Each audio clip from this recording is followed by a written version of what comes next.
Itangazo ryihutirwa rireba abanyarwanda mwese mutuye mu gihugu cy'u Rwanda. Itangazo ni irya polisi ikorera mu mujyi wa Kigali, mu turere dutatu tugize umujyi wa Kigali: Nyarugenge, Gasabo na Kicukiro.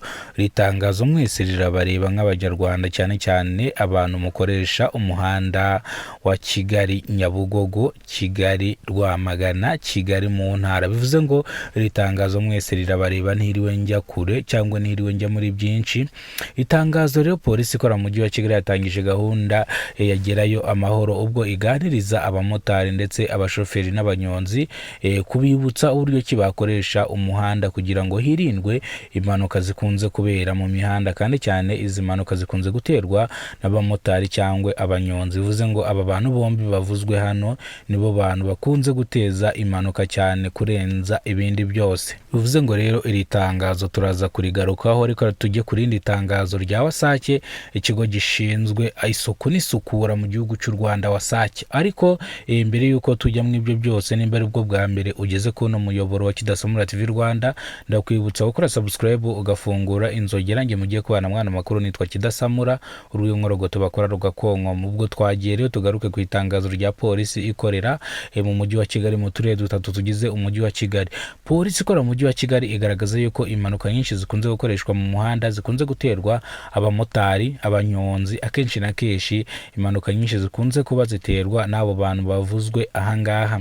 Bivuze ngo polisi irongera kugaruka ku bantu bakoresha umuhanda, gukoresha neza amaferuje. Hari ukuntu abanyamaguru uba ubona bari kugendagenda mu muhanda, ugasanga baragonzwe, ugasanga batumye ibyago bitunguranye biba. Bivuze yuko rero buri munyarwanda wese hari igihe kizagera wese akaba azi amategeko y'umuhanda, cyangwa akaba yaragiye kwiga amategeko y'umuhanda kugira ngo amenye uburyo ki azajya yitwara. Turagaruka rero ku muhanda bigeze kuvuga yuko bazawunyuza mu kirere. Uyu muhanda ntago amatariki aratangazwa igihe uzatangirwa kubakwa, ariko batangiye kubaka ibishanga. Bivuze ngo murebe kano kantu, ibi bishanga bari kubaka bishobora kuba umuhanda ushobora kuzacara hejuru.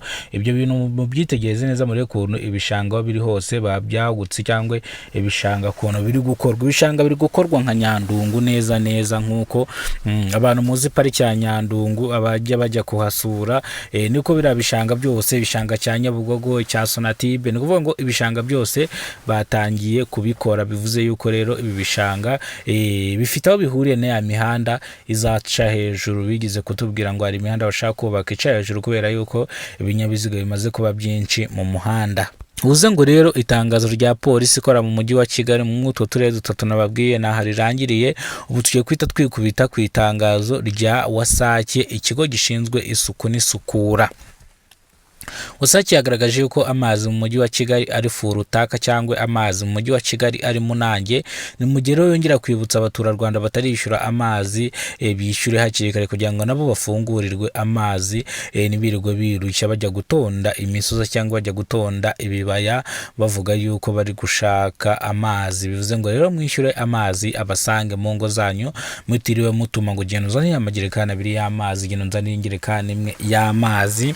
Bivuze ngo ibi ngibi ushaka kubikora ukishyura ideni cyangwa umwenda waba urimo kugira ngo ufungurirwe amazi. Wowe wayafungiwe nawe utarayafungirwa, birasaba ngo wishyurire kugiye kugira ngo bimwe na bimwe bitazapfa, cyangwa bimwe na bimwe bikazahomba. Mwibuke yuko ari amafaranga ajya muri bije y'igihugu akatwubakira imihanda ndetse akaduhereza ibintu byiza. Nicyo nshatse gusobanura ko iyo utanze umusoro cyangwa wakwaka ikintu bakaguha fagitire IBM, ubutanze ikintu cyitwa umusoro, cyangwa uba wubatse igihugu cyawe.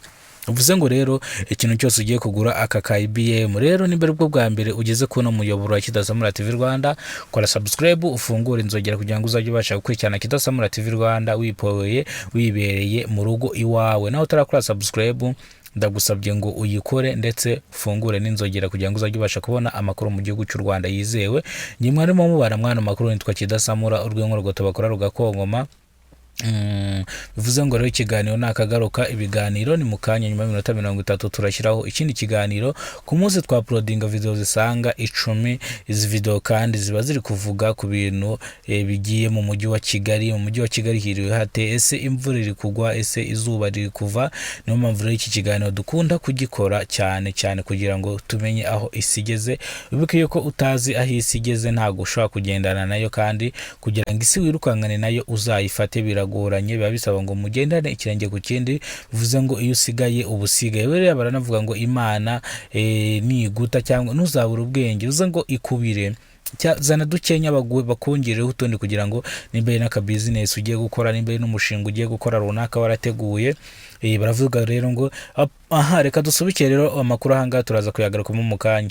Muhawe ikaze kuri Kidasamura. This is short. This is a YouTube channel.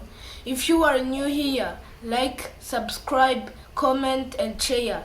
And you guys, my name is Erite Cyubahiro from Kidasamura TV Rwanda, and subscribe so you can be together, so we can always be together, always meet ourselves and always say hi. Guys, I want to tell you that if you are not hitting the like and subscribe button, you are not in good things, because if you like and subscribe, you'll get a good day like many times and have things that you weren't supposed to have, but it's yours. That's good. You guys, you should like and subscribe.